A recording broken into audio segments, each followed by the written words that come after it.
Olá, meus queridos amigos, tudo bem com vocês? Bem-vindos ao canal Fala Sério Pastor.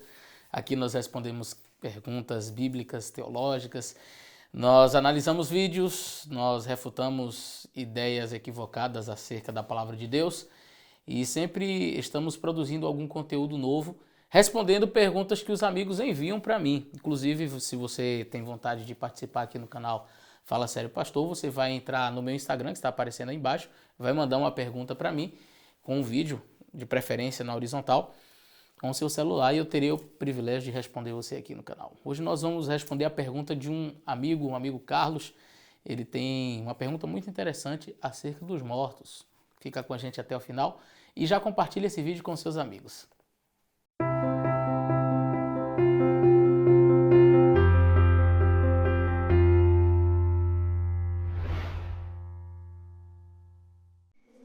Bom dia, pastor Eleazar, tudo bem? Meu nome é Carlos, sou adventista do sétimo dia da cidade de Avaré. Estou dando alguns estudos para adolescentes e surgiu um questionamento. Nós vemos que no Pentateuco existe lá uma proibição de tocar mortos. No Novo Testamento nós vemos ainda essa proibição ativa lá no enterro da viúva de Naim.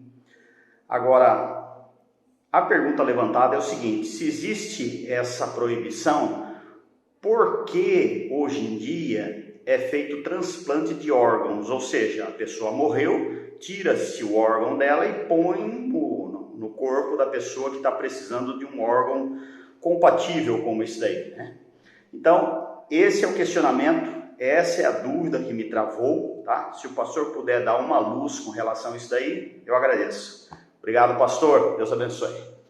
Obrigado, Carlos. Sua pergunta é muito interessante e eu queria fazer uma análise desta pergunta com você. À luz da palavra de Deus, nós vamos abrir a Bíblia no livro de Números. Eu quero convidar você a abrir a Bíblia em Números, capítulo 19.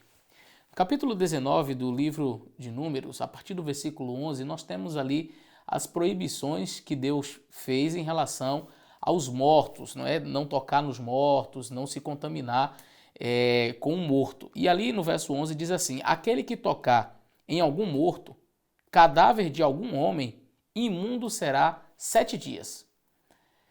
Ao terceiro dia se purificará com água, e no sétimo dia será limpo. Mas se ao terceiro dia não se purificar, não será limpo ao sétimo dia. E aí você tem outras, na sequência, aí, mais algumas ordenanças. Mas é muito interessante a sua pergunta, tendo em vista que Deus proíbe tocar um morto e que isso poderia deixar uma pessoa imunda. Estamos falando aqui em termos ritualísticos, ok? Uma pessoa ficaria cerimonialmente imunda, e isso por 7 dias. Como é que nós podemos hoje aceitar o transplante de órgão, sendo que a pessoa morreu e você está pegando um órgão daquela pessoa morta e não é só tocar, vai ficar com você ali enquanto você estiver vivo? Quer dizer, essa pessoa nunca deixaria de ficar imunda, não existe ritual que purificasse essa pessoa. Como é que nós podemos entender este assunto? Bom, é necessário nós entendermos o contexto das leis descritas no Pentateuco. Existem leis, e aqui eu já faço uma ressalva. Na mentalidade hebraica não existe diferenciação de leis. Na mentalidade hebraica, as leis são de Deus e elas devem ser obedecidas. Entretanto, uma análise mais apurada, um olhar mais atento ao texto, vai identificar para nós aspectos diferentes dentro das leis de Deus. Então você tem um aspecto tipológico, você tem um aspecto ritualístico, você tem um aspecto civil, você tem um aspecto moral, você tem um aspecto de saúde, e a gente vai perceber que alguns aspectos eles são transitórios e são tipológicos, ao passo que outros são eternos, permanecem para sempre. Via de regra, aqueles que são eternos, aqueles que são permanentes, a gente vai ver a existência deles, ou pelo menos a menção destes aspectos, antes do povo de Israel existir, não é? Antes do Sinai, antes de Levítico, antes de Êxodo, enfim. Eu quero citar, por exemplo, o aspecto moral. No aspecto moral, e a gente entende como aspecto moral os 10 mandamentos, a gente vai perceber que eles são, por exemplo, atemporais, não é? Muito antes de Deus escrever nas tábuas ali no Sinai, naquelas pedras, eles já existiam. Então, não foi uma novidade, sabe? O povo de Israel, nossa, não sabia que era pecado ter outros deuses, até então podia ter outros deuses, mas agora que Deus falou isso, então, a partir de agora está valendo, não podemos ter outros deuses. Não, absolutamente não, não é? Ah, não sabia que era pecado matar, até agora, até aqui no Sinai podia, né? Mas agora, nesse caso aí, a Caim, Abel, não existia nenhuma lei. Então, o aspecto moral, ele precede o Sinai. A lei de Deus no aspecto moral, ela precede, de fato, o livro de Êxodo. E isso para todos os 10 mandamentos, inclusive o sábado. Apesar de alguns entenderem que essa é uma ordenança judaica, a gente vai ver o sábado já na criação do mundo, Deus criando o mundo em 6 dias e separando o último dia, o 7º dia, para descansar. Ele santifica, ele abençoa. E lá no Êxodo, ele ainda vai dizer que de fato é o 7º dia, mas o sábado é o 7º dia do Senhor teu Deus, não farás nenhum trabalho. E aí ele diz por que isso deveria acontecer. Porque em 6 dias fez o Senhor os céus, a terra, o mar e tudo que neles há. E no 7º dia descansou e por isso ele abençoou e santificou. Então veja, não foi uma santificação dada no Sinai, não foi uma bênção dada no Sinai, mas foi algo dado lá nos dias da criação. Então você vai perceber que são aspectos, o aspecto moral da lei de Deus, os 10 mandamentos, não ter outros deuses, não adorar a imagem, não tomar o nome de Deus em vão, guardar o sábado, honrar o pai, não matar, não adulterar, não furtar, não dizer falso testemunho, não cobiçar. Esses 10 mandamentos, eles têm um aspecto atemporal, ageográfico, acultural, então não depende da cultura, da geografia. Mas nós temos outros aspectos, por exemplo, nas questões alimentares, não é? Ah, pastor, essa questão aí alimentar também é dada para o judeu. Inclusive eu vou fazer um vídeo, porque muita gente pega aquele texto de Atos dizendo assim, não chame imundo aquilo que Deus purificou, na visão que Pedro teve. Alguns entendem que pode comer de tudo, há outros que entendem de maneira incorreta a passagem de Cristo, não é o que entra na boca que contamina o homem, mas o que sai da boca, isso que contamina o homem. Então, tá vendo? Jesus purificou porco. E aí, algumas pessoas, por não entenderem, inclusive eu fiz um vídeo sobre isso, vou deixar no link da descrição, se você quiser, assista. A gente vai perceber que a diferenciação também de animais limpos e imundos não dizem respeito às leis dadas em Levíticos, não dizem respeito às leis dadas em Êxodo. A gente vai perceber que a diferenciação entre animais limpos e imundos já existia desde a época de Noé.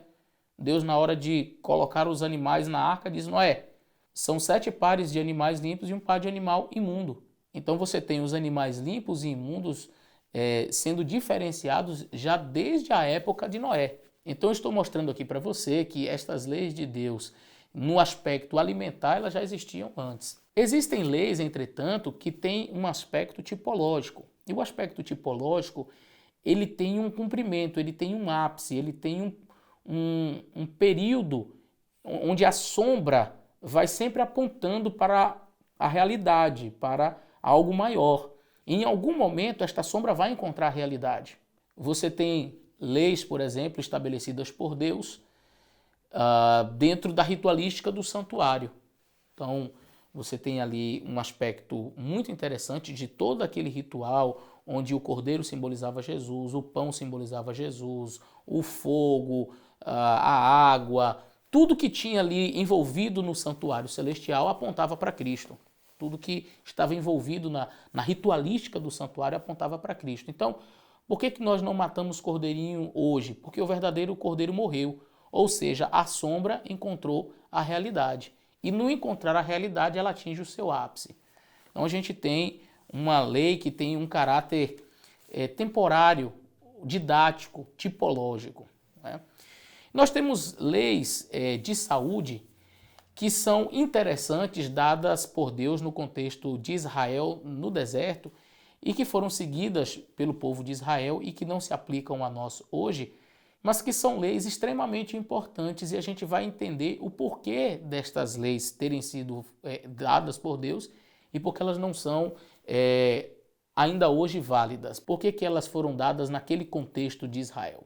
Nós tínhamos também as leis civis dentro de um governo teocrático, onde se, por exemplo, uma pessoa desobedecesse aos mandamentos de Deus, a pessoa cometesse um adultério, desonrasse o seu pai, sua mãe, deveria ser apedrejado. Né? A aplicação da pena, a pena capital, existia no governo teocrático ali do Antigo Testamento. Então, se uma pessoa matasse, ela deveria morrer. Nós temos leis de saúde para preservação da vida que Deus deu num contexto do povo de Israel ali no deserto e que, diante do pouco conhecimento científico que havia na época, era uma maneira de Deus preservar a vida do povo. Por exemplo, você vai ver no livro de Levítico Deus dizendo o seguinte: uma mulher que ela está no seu período menstrual, esta mulher deveria ficar separada, aquilo que ela tocasse ficaria imundo. No período da sua separação, naquele período dos 7 dias, ela ficaria, vamos dizer assim, cerimonialmente imunda. Então ela não poderia manter relações com seu marido. E o paninho que era usado para conter o fluxo, este paninho deveria ser descartado fora do arraial de Israel e lá ele deveria ser queimado. O nome deste pano era trapo de imundícia. A propósito, o livro de Isaías diz que a nossa justiça para com Deus é apenas trapo de imundícia. Então, hoje a gente não faz isso, né? A mulher, ela quando fica no período menstrual, não precisa sair da sua cama, né? Dormir longe do seu esposo, não pode tocar em nada, onde ela tocar ficaria imundo, onde ela sentasse ficaria imundo. Hoje não existe isso. Uma pessoa que está no seu período menstrual vai trabalhar, vai cuidar da casa, vai ajudar, vai para o seu emprego, enfim, ela não deixa de fazer as suas atividades. Da mesma forma, quando uma pessoa morre hoje, nós tocamos, nós nos despedimos, ou, diante da tecnologia tão avançada que nós temos hoje, há até a possibilidade de um transplante de órgãos. Agora, pastor, então vamos direto à resposta para esta pergunta. Por que é, então, que esta lei foi dada por Deus naquela época e por que ela não é válida hoje? Bom, você sabe que o sangue, ele é um agente contaminador por excelência. Então, existem inúmeras doenças que elas são transmitidas pelo contato com o sangue. E quando uma pessoa morre, a depender da doença que ela tinha, ela também pode contaminar alguém. Então, você sabe que existem pessoas que quando morrem o caixão tem que ser lacrado porque ela pode contaminar. Nós estivemos aí numa pandemia em que não era nem permitido aos parentes se despedirem ali dos seus entes queridos. Você há de se recordar disso.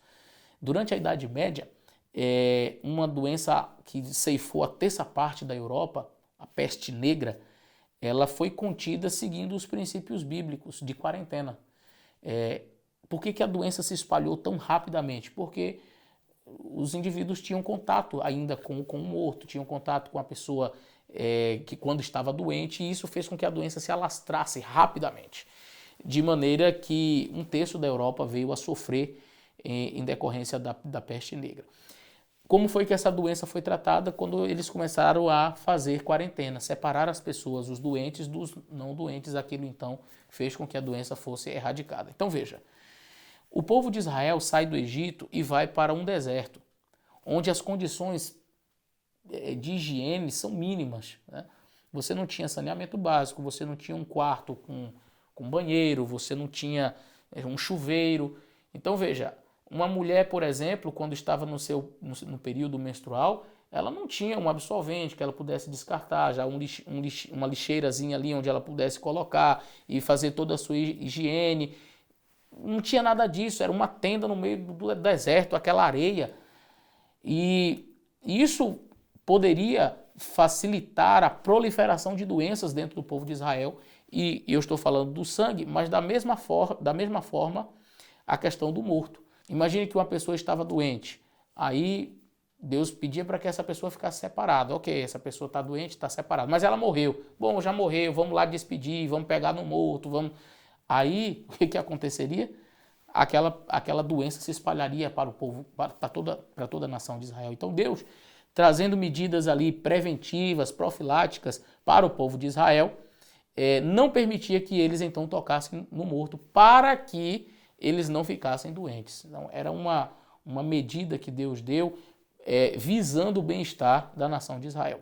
Hoje, com o avançar da ciência, da tecnologia, estas medidas elas não são mais necessárias, tanto para uma mulher no seu período menstrual, como uma pessoa quando morre. Se a pessoa que morreu estava com uma doença grave, a própria medicina vai dizer isso aqui tem que ficar num caixão fechado, não pode ter contato, etc., porque ainda há possibilidade de contaminação. Então esse é o contexto que eu trouxe para que você pudesse entender por que Deus não permitia que uma pessoa tocasse um morto ou uma mulher que estivesse menstruada. Entendendo esse contexto, nós percebemos que não tem absolutamente nada a ver, por exemplo, com um transplante de órgãos. Uma pessoa morreu, se ela morreu com uma doença gravíssima, a própria medicina vai dizer aqui é caixão fechado, lacrado, não tem possibilidade de haver transplante dos órgãos. Então, se uma pessoa morre hoje, a própria medicina vai avaliar, os próprios médicos eles vão avaliar se aqueles órgãos são compatíveis, se aqueles órgãos estão ou não comprometidos pela doença, se aquilo poderia afetar o indivíduo que vai receber o órgão. Então, todas essas coisas são avaliadas. A gente vai perceber, então, que não tem que ver com o tocar no morto. Percebeu? Então, a medicina hoje ela tem condições de dizer se um órgão ele é saudável ou não para o transplante, se aquela pessoa que morreu ela tinha alguma doença grave ou não, de forma que nós não precisamos nos preocupar com o aspecto cerimonial, ritualístico, aquele aspecto de saúde que tinha uma aplicação imediata para o povo de Israel naquele contexto ali do deserto e que naturalmente permaneceu acompanhando ali realmente o povo de Israel nos anos que se seguiram, de fato, enquanto a medicina não havia avançado, enquanto não se tinha conhecimento. Então nós percebemos que era uma aplicação direta, imediata para um povo dentro de uma realidade de escassez de conhecimento científico, tecnológico e também dadas as circunstâncias em que o povo de Israel se encontrava ali no deserto, enfim. Eu espero ter ajudado com esse vídeo, que Deus abençoe você. Grande abraço e até o nosso próximo vídeo.